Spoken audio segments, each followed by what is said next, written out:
listeners and viewers of Eco TV International.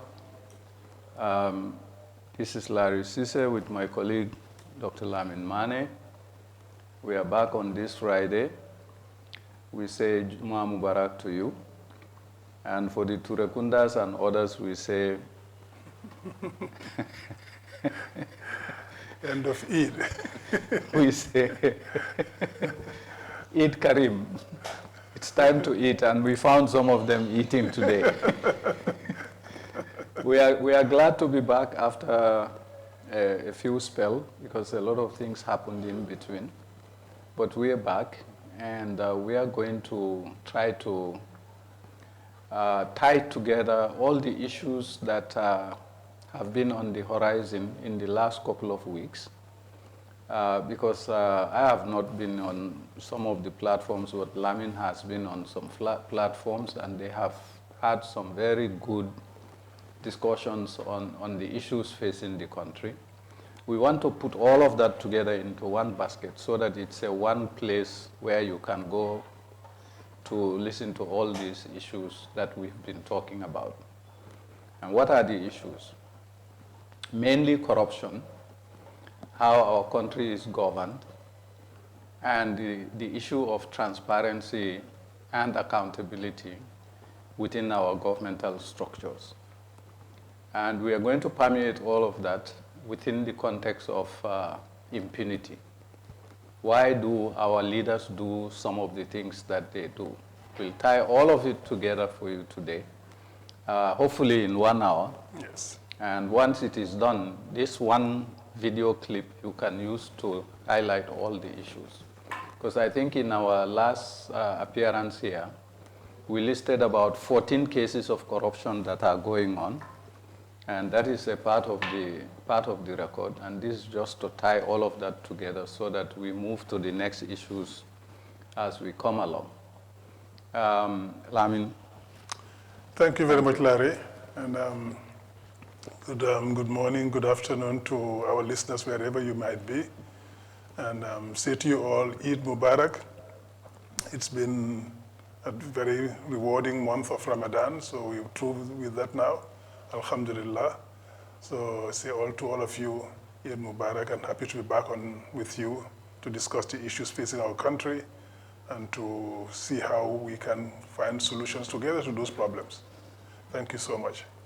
Yes, Lamin, let's start with the president's statements at the State House when he was visited by the Banjul Muslim elders. I think that is a relic of the colonial past, but right. it is one that has been continued over the years, for the last 60-some years. And a lot of people are questioning whether that should continue or not continue. But that's not our focus today. Our focus is the things that the president has said in that meeting, the impact of those things on society, and how we see it as public policy commentators. Let's start with that statement and move on. Yeah, that statement could have been a very good rallying point to bringing Gambians together to start thinking of how we move together as a nation, how we bond together, how we move forward. And the president had a golden opportunity to give a new direction to how he wants these policies to go ahead, and to use the opportunity of the Eid, which in our traditions and the religion that we practice, recommends that we come together during those times, forgive each other, and atone for the past, and chart a course for the future. And that was what we expected from him. But unfortunately, anytime, because this is becoming a tradition with him, anytime he receives those Muslim elders from Banjul and imams, what we see is the president lashing out and hitting at people. Instead of trying to bring people together, he castigates people, which I think is extremely unfortunate. In the past, we had him, attack Mahdi Jabate, saying that he was trying to burn the country, etc. and another case somebody else, and this time around again, same accusations. People are trying to disturb the peace in this country, are trying to burn the country. Why do we always have that theme coming up? Why? We should be focusing on the positives at that time. See, how do we bring the country together? How do we ease the tensions? How do we fight corruption in this country, which is metastasizing in this country? How do we deal with that? That is what should be his focus. He should give a direction to give hope to the country, to try to bond us together again and say there have been mistakes, we want to change this, we want to improve on that, etc. You know, that's what we expect from a leader. You project into the future. You give hope to your citizens. You chart a new course and a direction for the country. That's what we're expecting. And you cajole them to exactly, to move in that direction, yes. Not start attacking our religious leaders, because our imams are respected people in our community. These are people who, as we say, are the representatives of the prophets on earth today. They are supposed to talk to the ills of society and point out what is going wrong and say, we need to improve on this, we need to move away from that. Here are our ills, here are our issues that we need to tackle. That's what we expect from khutbahs. That's what makes them relevant. But instead of that, you start threatening, telling them you could end up writing, because what he was saying virtually is going to end up writing khutbahs for them that they will have to pronounce, and if you deviate from that, it will have consequences. What is that? That will not happen. Those imams will never fall for that, because these people fear God, not people, not men in authority, not women in authority. They fear God. So he will not coerce them into saying things that he wants them to say. So I think he should just forget that idea and move to something much more productive and positive. Yes, I spent my Eid in the provinces. And actually what you hear is, from the imams especially, we do not fear mere mortals. Yes. What we fear is Almighty Allah, and we preach based on what he has brought down in the Al-Quran. Now, threatening imams, wanting to, or insinuating that you're going to craft their sermons or have their sermons being cleared by the Supreme Islamic Council, for me is all part of a trend. And the trend is the more information that goes out there, the more facts that people bring to the table, the more Gambians listen, and the more they internalize the information that is being imparted to them. Now, a dictator or wannabe dictators do not want their citizens to be informed, one. If the citizens are informed, the next step would be to intimidate. Intimidation comes through enacting laws which enhances your ability to control what people think and say. For me, these are the core issues around everything that is being said around the issue of what the president has said. And to come back to your point, that is an occasion where the head of state normally uses to rally people around national issues, to rally people around us Gambians. I was in the government in the 80s, and I have seen one or two of these where Sadauda was actually reaching out to his opponents. He will spot you in the crowd, he will reach out to you, shake your hands, and he will walk back with you and talk to you to say, today let's leave our differences aside and just talk about the country. He has done that many times. And Yahya Jammeh, with all his shenanigans, has also done some things like that.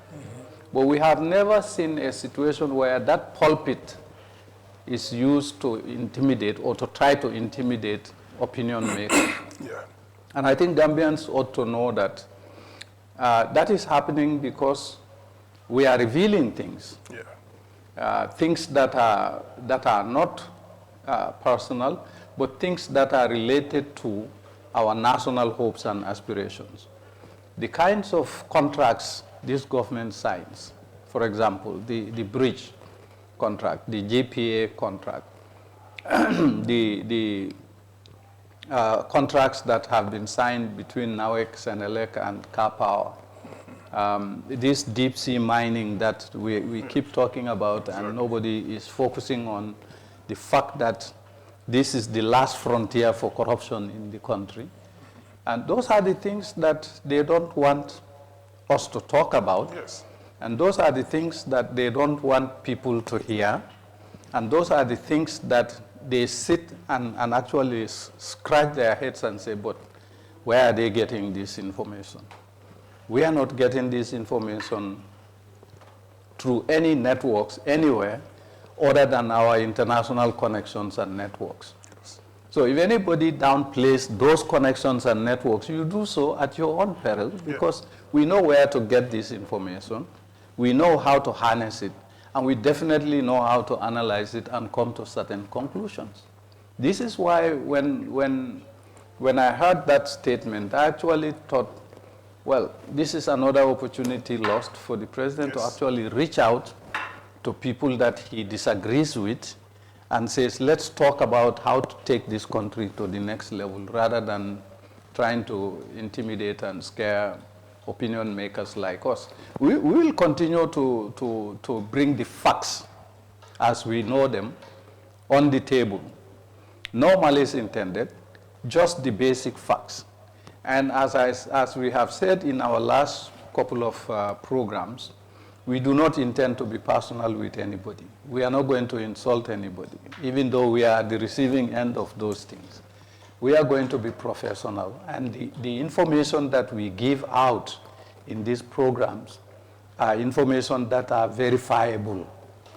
And if anybody in the government disagrees with that, we always say, bring out the contracts, bring out the contracts, bring out the contracts. The contracts will close it all. Yep.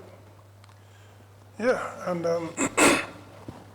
I think you spoke about missed opportunities, and those are missed opportunities. But they have other opportunities. The platforms we go to, including this one, are open to everybody, to every Gambian. If you disagree with what we are saying, well, come to these platforms and prove us wrong. If you prove us wrong, we have the humility to say, well, we got that wrong, and we apologize for that. But I can tell you that what we say is based on solid evidence, researched and controlled. So, but come here with your evidence if you think otherwise.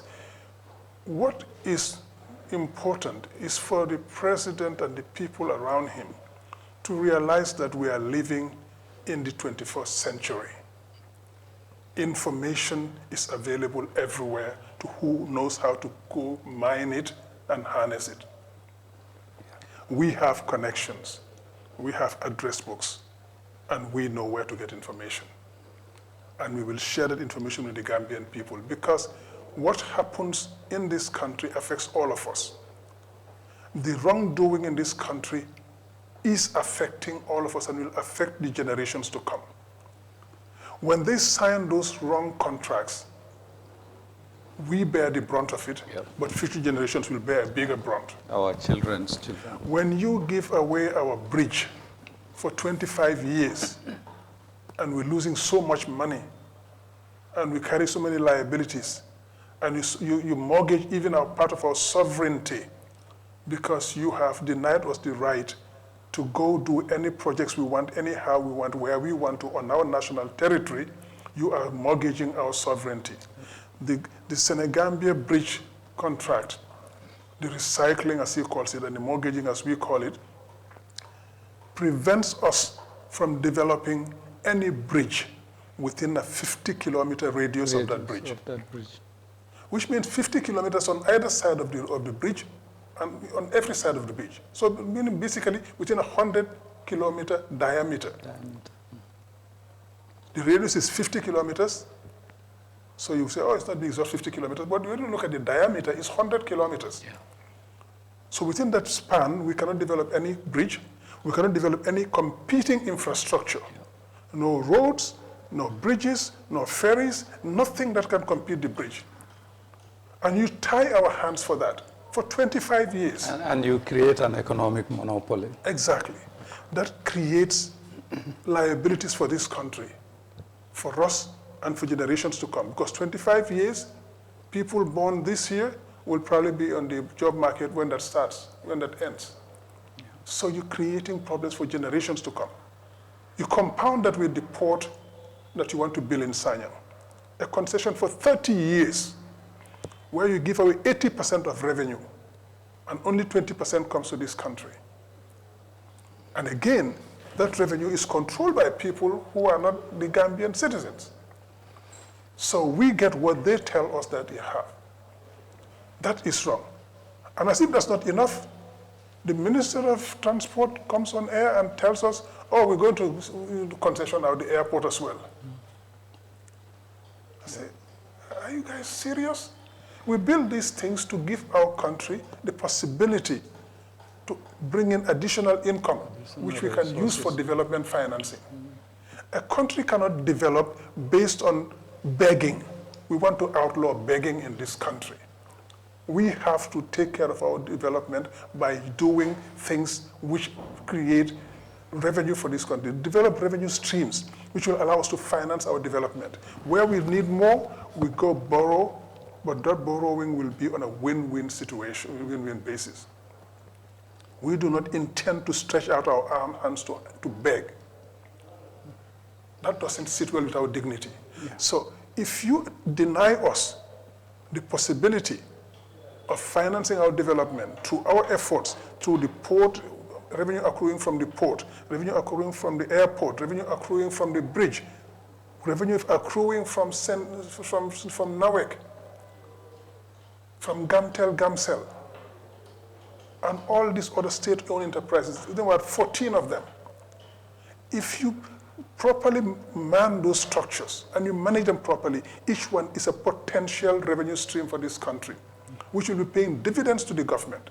And the amounts of money accruing from those can be used for our development, for investing in the development of the country. The revenue streams we see today from GRA, they are collecting in the region of $20 billion, $21 billion a year. Yeah. I think this year they're in the region of 21 to 23 billion, if my memory serves me right.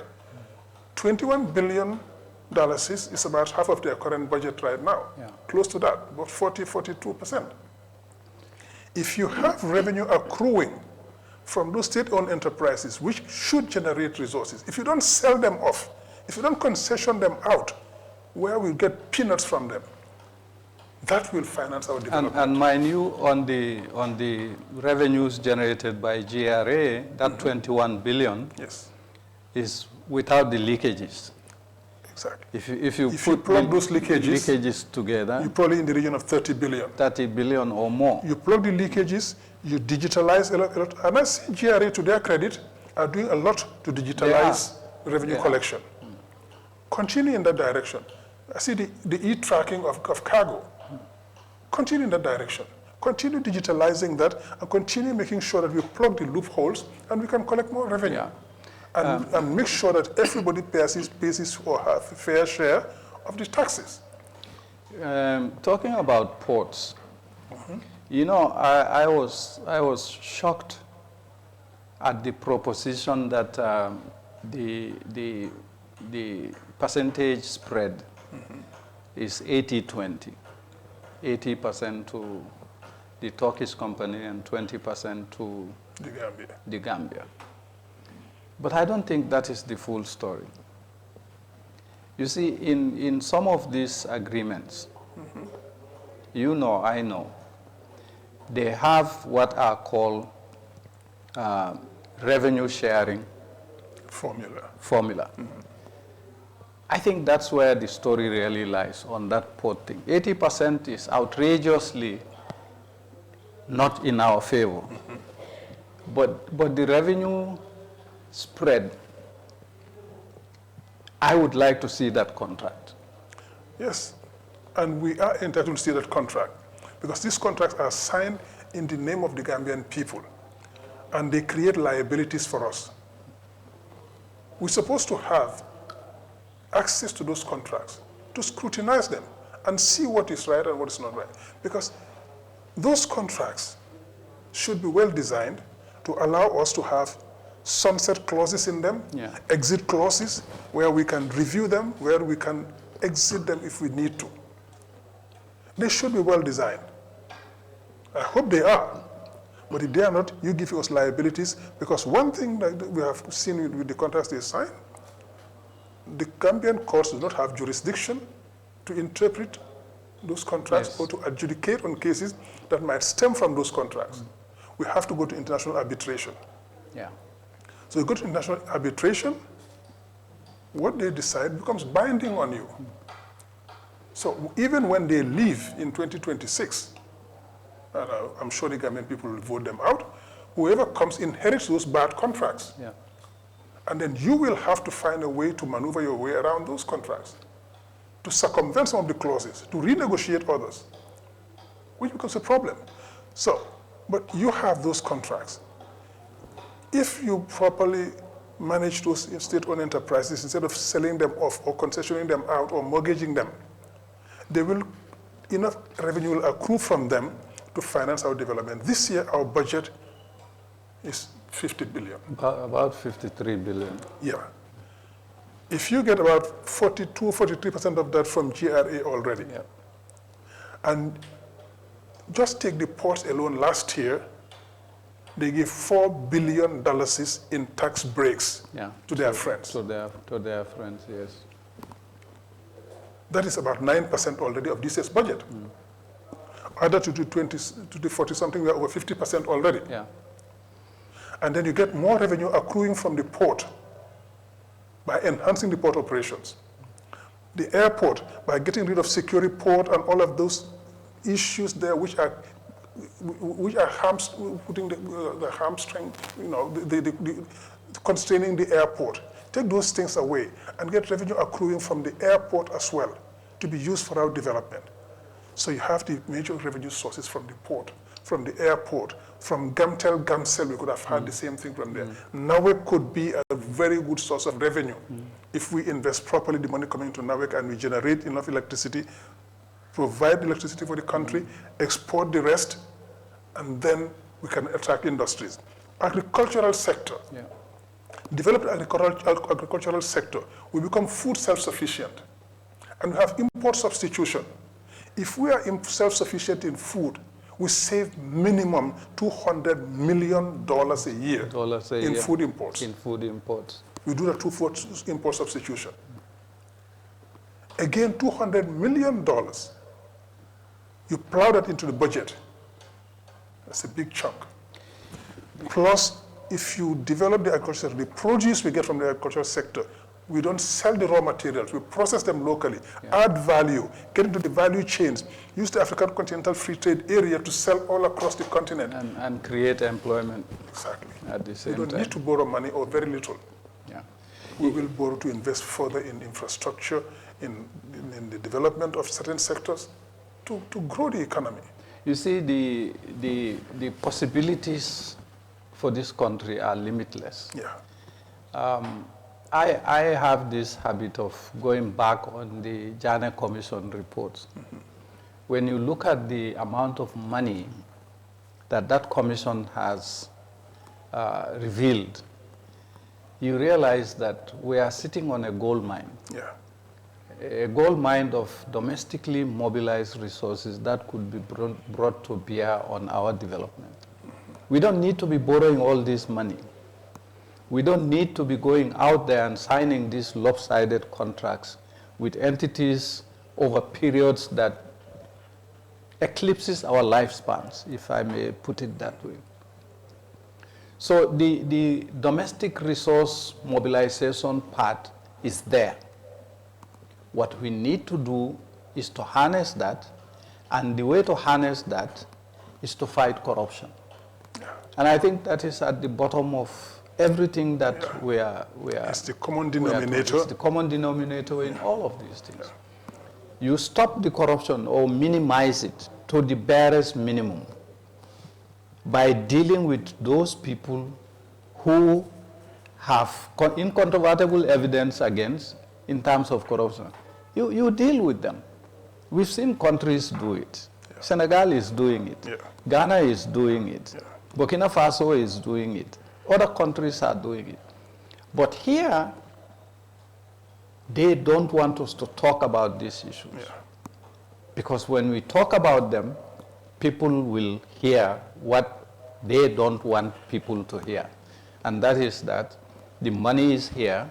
All we need to do is to deprive certain cliques from having access to that national treasury in order to bring it to bear on our development. Agriculture. I've always said in my days in the Ministry of Agriculture, I've always said when you look at the country, the Gambia, and you cross Pakaliba Bridge, you go into Jareng. From Jareng, Badala, all the way to Jahali Pachar, it's all swampland. And I tell people this is actually the bread basket of the Gambia. Focus on from Jareng, you go to Jafai, you go to Kudang, Kuntaur, Jahali Pachar, and everything in between. And you have our bread basket there. And I was telling somebody in those days, me growing up, I used to see my parents do serious monocropping in that Badala furrows. They will grow rice, they will put potatoes there, they will put cassava there, they will put bitter tomatoes there, they will put tomatoes there and pepper. You harvest one, the next round you harvest the others, and there was food at the household level. There was no hunger. We have neglected all of that. And we have neglected it at our own national detriment because now we are food dependent. We depend on those countries that produce food, who are willing to sell their excess food to us, and we depend on the international value chain and supply chains to be fed when we can actually do it here for ourselves. Last week I was reading something in this internet. The president has committed to buying 100+ tractors for the agriculture sector. That was 2 planting seasons ago. Apparently, the tractors have not been bought. And they are going to come back to refute this. But apparently, the tractors have not been bought.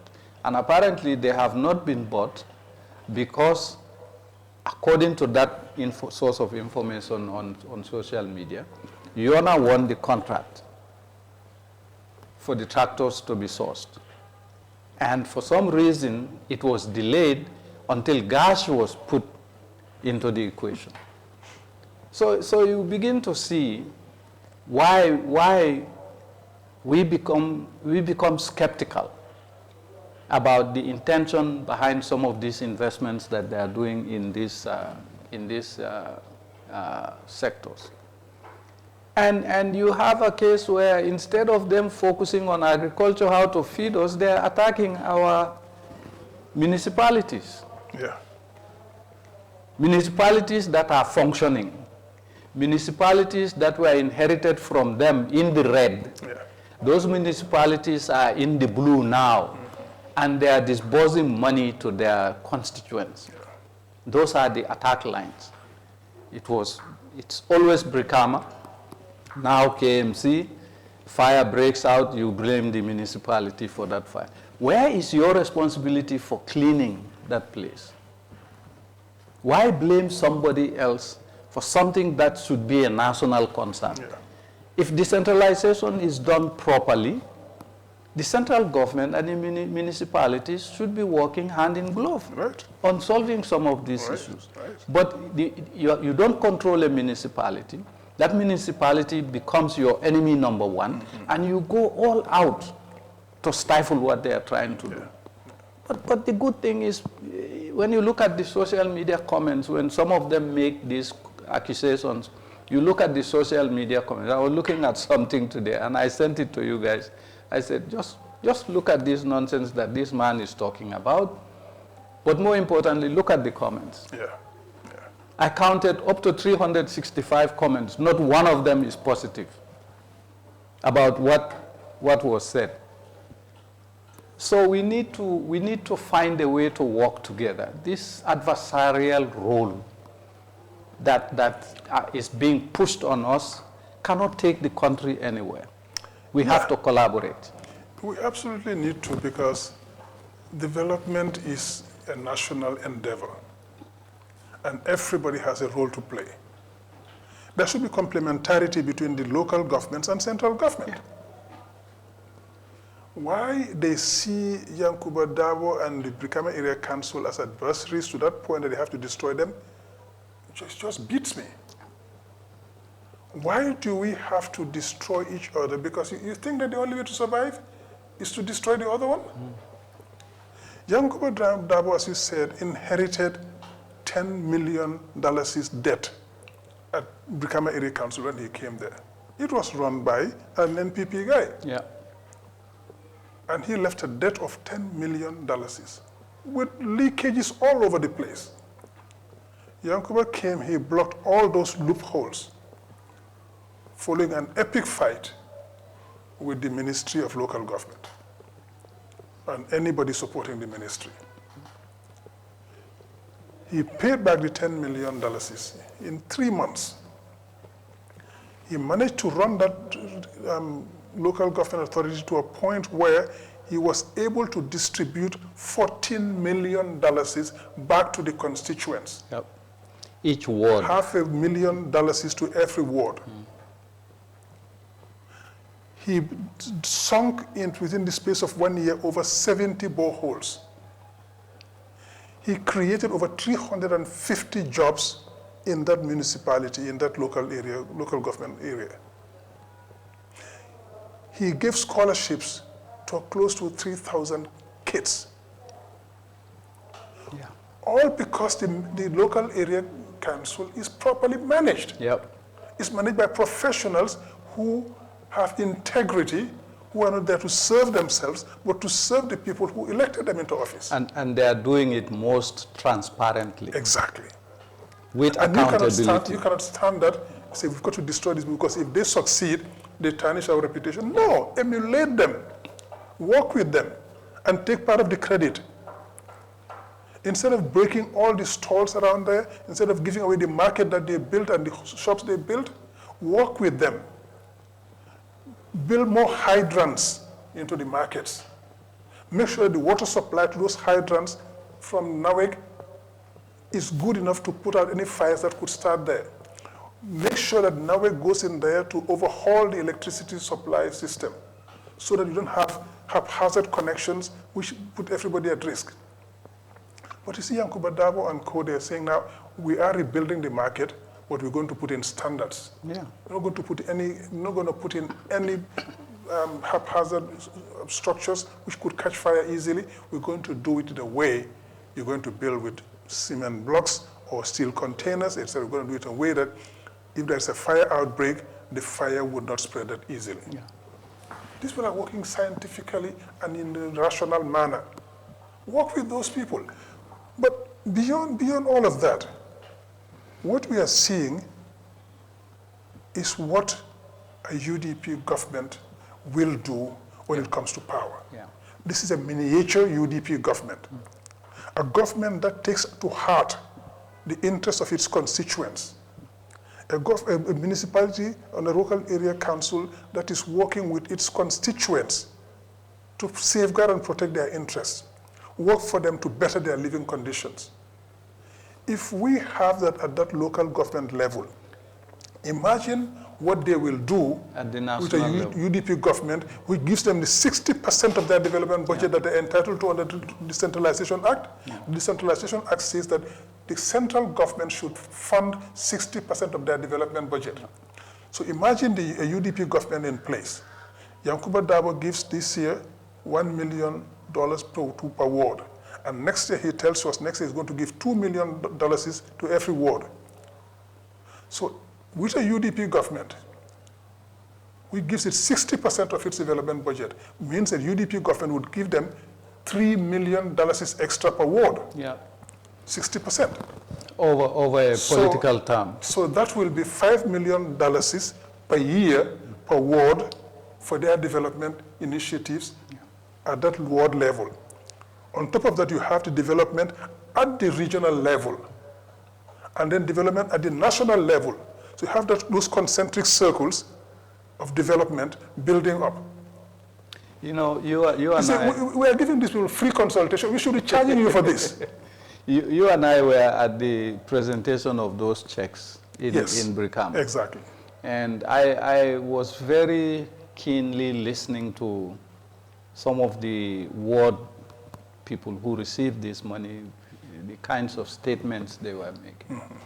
One individual from the Fonyis basically said, the minute Yankuba won this election, he knocked on our door to tell us, let's put politics aside and now work for our mutual welfare. Yeah.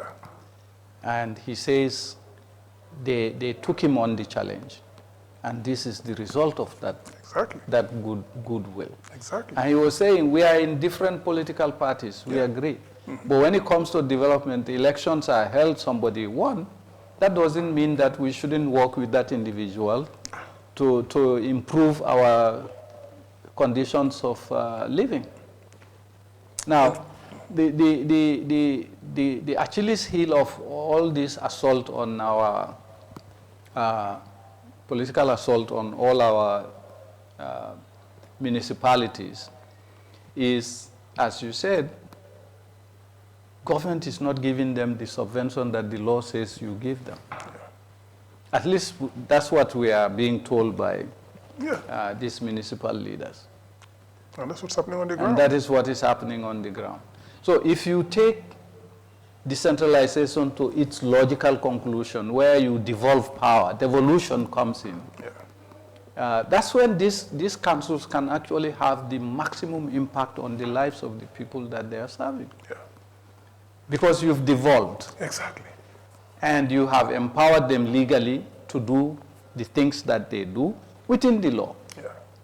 Now, the attack on Brikama Area Council, for example, and the other area councils that UDP holds, is very telling, because all these audit reports, the commission, the individuals that are really siphoning money, large sums of money from these municipalities are not the leaders of the municipalities. Yes, yeah. Central government appointees. They are central government appointees. Yeah. And in the case, I always like to refer to the Brikama case because it was conclusively found that one family controlled a bunch of resources in that municipality. Yeah. And what happens? They expose them. The next thing, they were transferred to another municipality to continue doing the same damage they've been doing in Brikama. Yeah. And that's what they're doing everywhere. In KMC, the Senabu Martin case is illustrious in the sense that the same expose showed it. The next thing you know, she's been transferred to another local government council. Yeah. And even it can go on and on and on and on. Even before she was transferred, this government went to the point of sending in security forces to force their way into the council and break down doors to install that lady who admitted on TV. Yeah, on national TV. That she was corrupt. And she was sanctioned. But you force her onto the municipality to the point of breaking down doors to install her in office Yeah. with security forces. There could have been a confrontation there if it were not for the level-headedness of Talib and his people. And his team, yeah. We saw the same thing happening in Banjul. Yeah. They accused Banjul of BCC of some misappropriations, they said, but which are the level still of the government appointees. Yeah. And because of that, you sanction all, the whole municipality, and then you start investigation, start castigating them, even before you get to the end of your. This is for the moment. It's just circumstantial evidence. Yeah. We do not support corruption in UDP, so we have zero tolerance for that. But in these cases, it was clear to everybody that these municipalities were targeted. Yeah. So wait for the conclusions of the investigation, and we see where the chips fall. But these municipalities, which are run by UDP, have been facing this animosity and the same adversarial approach to everything that they try to do. When Rohim Malik Lowe fought for the Banjul roads to be developed, and they told her, we're going to do it, central government is going to do it, and money was allocated for that. That was the end of it for Rohim Malik Lowe. You didn't see anything anymore.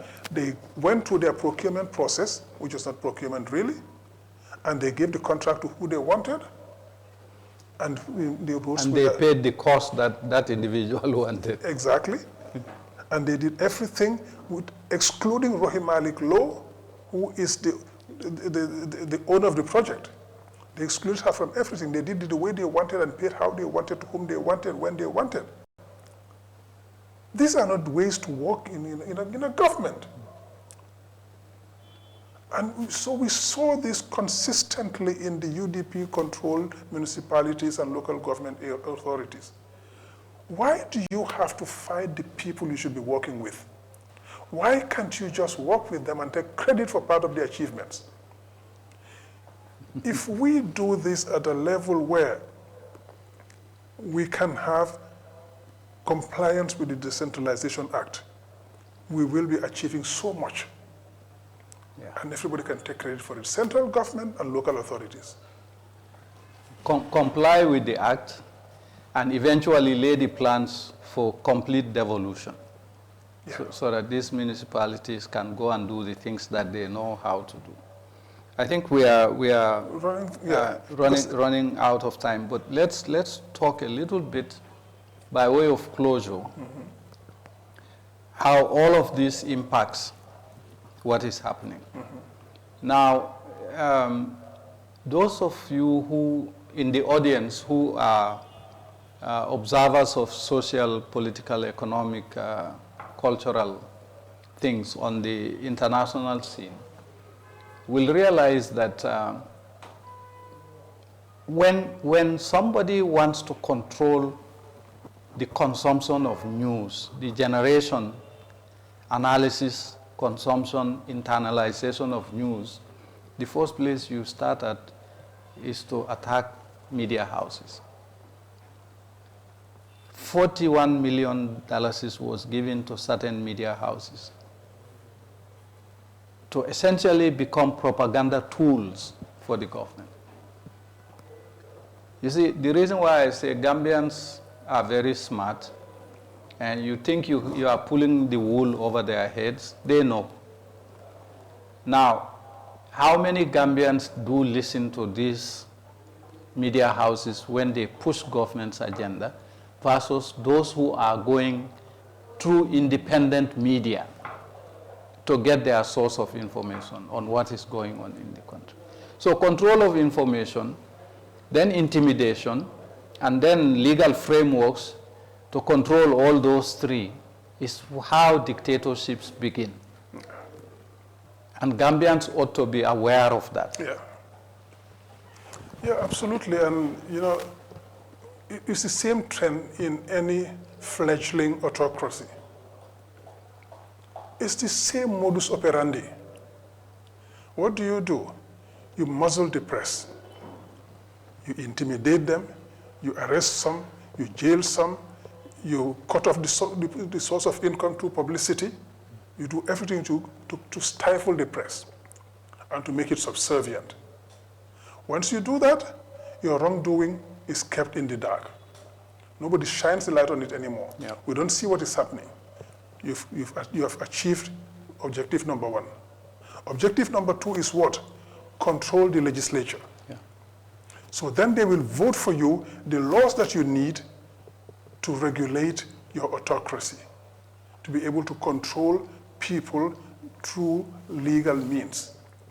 You have the legislation which says you cannot do this, you cannot do that, you cannot talk to the president, you cannot. They would just do anything they like and vote all the laws and bring in stiff penalties for anybody who does not toe the line. You control the judiciary. Next stage. When you control the judiciary, they do your bidding. So anybody whose case is brought to court based on those laws that you have enacted in a parliament that is subservient, they would implement those laws. And then you have got control of the three branches of government: the executive, the judiciary, and the legislative. What do you need next? Control the security forces. Yeah. And you've got your perfect autocracy. Yeah. And what do we have? The 2020 Constitution, that's why we said the president cannot appoint to certain positions without it going through vetting in parliament and the like. Today, the president appoints the head of the army, the head of the police force, the head of the Supreme Court, and all the security forces. Everybody who heads the security services are appointed by the head of state. So he puts there who he wants, and they dance to his tune. We said, no, we want autonomy for those people. A lot of them are very good people of integrity. So let's give them the means, the wherewithal to be independent and to be autonomous, so that we don't have that autocracy taking root. And that's why they fought the 2020 Constitution. Yeah. Let's make the appointment of the chief of the defense forces sanctioned by the National Assembly, hopefully at an independent an objective National Assembly, which will look at the best person for the job. The president, yes, will have the authority to appoint, but he will appoint somebody who is fit for purpose. If not, the National Assembly can stop it happening. So then the president will look for the best person. We don't want him to appoint anybody, because that person is going to be subservient, is going to be a sycophant. We want him to appoint somebody who is going to be a real patriot. So the parliament will vet that. We want the same thing for the head of the police force and all the other security forces within the country. If you have that in place, you give because we keep saying we need strong institutions, but as I keep saying, institutions cannot defend themselves. They need men and women of integrity to run them and to make them independent. So give them the wherewithal, give them the possibility to be independent, give them autonomy. So this is what we need. Otherwise, and that is what we see in this government. It is trying to start a new autocracy in this country. That's why they are angry at the press and anybody who has a dissenting opinion about what they are doing. Just do the right thing. That is the easiest approach. Stamp out corruption. Corruption is the single biggest betrayal of our public trust. Get rid of corruption. And the money that's going to corruption will be used for national development. And when that happens, President Barrow, you are the person who gets the biggest credit for it. You can retire after 2026 and go and enjoy your retirement in this country as an elder statesman. Anybody who does not tell you that does not have your best interest at heart. Yep. Because we do not wish you to leave this government and start worrying for your well-being, your security, and that of your families, etc., and your dignity. We don't want that to happen. This is not a threat. It's an advice from people who mean well for you as the head of the state. We want, when Usainu Dabo leaves State House, I would want him to go and enjoy a good happy retirement. And I want you to enjoy the same. But that depends on what you do. That depends on whether you do the right things. The people who are pushing you in this direction are not people who have your best interest at heart. These are the same people who pushed Jammeh into the predicament he is in today. And you saw the same thing happen with Macky Sall in Senegal next door. Is that where you want to head? I don't think so. You know, when you hear the president say they want to burn the country, the people who really want to burn the country, Mr. President, is those who tell you you can do it, you are the president. It's those who do your bidding with or without your knowledge. They go after your critics and they decimate them, verbally or otherwise. Those are the ones who are burning the country. Corruption is what is burning the country.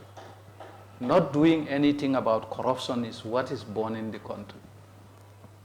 Mr. President, people are tired. You have to connect with people at the grassroots level and don't depend on what your advisors tell you. And the clearest example of that is on your corridor speech when you listed the prices of certain basic commodities. That statement was fact-checked immediately, and it was found to be not the case. Don't listen to them. Go with your heart. Do what is right for the country. Do what is right for yourself. Do what is right for your family. If you do that, honestly, nobody is going to lift a finger when you leave power. If you leave power under these current circumstances, God help us all. Yeah, God help us all. And because I just want to add one thing to that, she has to understand that no amount of intimidation or threats will make us bend the knee. We are past that stage. We have come a long way. This country went through 22 years of a dictatorship, and we are not going back there. The slogan, never again, we mean it in the Gambia. We're not going back there. So it's in your best interest to understand that and to take a different approach. We will not be intimidated. The imams will not be intimidated. The ordinary Gambians will not be intimidated. And people are stepping forward now to claim their rights. You see, the constitution of the country has given us freedom of expression, and you cannot take that away.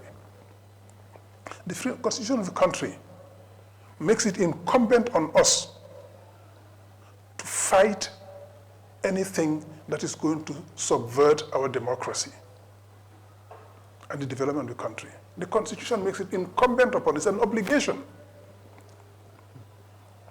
And we intend to live up to that expectation. What we are saying to you, Mr. President, is that you can change this narrative. You can make Gambia different. And you can live with a good name. If you don't listen to the sycophants who are pushing you in the wrong direction. Last year, when you called for the national dialogue, in spite of all our reservations, we went there. Larry and I were there with other people. We went there. We sat there. We said, okay, let's discuss this as a family. Let's give them the benefit of the doubt. We sat there. We made proposals. And we said, after the proposals, since we are known to be in the UDP, we'll take a step back and leave the people from civil society who were in the dialogue to present the document at the plenary session and to work with you for implementation of the recommendations. Nothing has happened. That was another lost opportunity. And then they did another national dialogue after that. But this time restricted to a few people who are in their corner. Yeah. And that's not national dialogue, that's an NPP dialogue. Yeah. So what we are saying basically is that this country belongs to all of us. we can make it work for all of us. And that is what we need. So let's do it that way, and we make this country livable and lovable for all of us.